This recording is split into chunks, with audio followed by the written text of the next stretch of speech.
চীন তার খনিজ সম্পদ আহরণে নতুন রেকর্ড স্থাপন করেছে, যা দেশের উন্নয়ন এবং বৈশ্বিক শক্তির বাজারে চীনের প্রভাবকে আরও জোরালো করবে। 2024 সালের প্রথম 11 মাসে দেশটি লোহার আকরিক উৎপাদন 1.9% বৃদ্ধি পেয়ে 95,90,00,000 টনে পৌঁছেছে।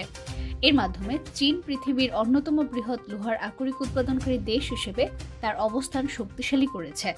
এছাড়া সম্প্রতি চীনের হুনান প্রদেশে খনিজ অনুসন্ধান কাজে উল্লেখযোগ্য সাফল্য অর্জিত হয়েছে। সেখানে প্রায় 40টি নতুন স্বর্ণের আকরিক আবিষ্কৃত হয়েছে, যা দেশের খনিজ সম্পদ আহরণের ক্ষেত্রে এক নতুন মাইলফলক হিসেবে পরিগণিত হচ্ছে। এই স্বর্ণের আকরিকগুলো অত্যন্ত মূল্যবান এবং এর প্রতিটি টনে 138 গ্রাম পর্যন্ত স্বর্ণের ঘনত্ব পাওয়া গেছে।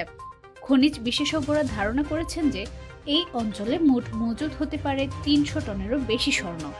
চীনের খনিজ সম্পদ আহরণের ক্ষেত্রে এই সাফল্য শুধু দেশটির অর্থনৈতিক দৃঢ়তাকেই নয়, বরং বৈশ্বিক খনিজ বাজারে তার অবস্থানকে শক্তিশালী করবে। চীন বিশ্বের অন্যতম বৃহৎ খনিজ আহরণকারী দেশ হিসেবে পরিচিত এবং এর বিপুল পরিমাণ খনিজ আহরণ বিশ্ববাজারে চীনের চাহিদা এবং প্রভাব আরও বাড়িয়ে দেবে।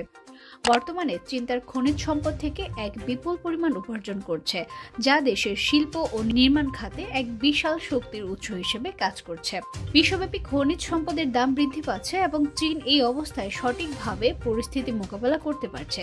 চীনের সরকার খনিজ সম্পদ আহরণ ও সঞ্চয়ের জন্য নানা কৌশল গ্রহণ করেছে, যার ফলে তাদের খনিজ সম্পদের মজুদ বৃদ্ধি পেয়েছে এবং তারা পরিবেশগতভাবে সচেতন থেকেও এই খাতে কার্যক্রম পরিচালনা করতে সক্ষম হয়েছে।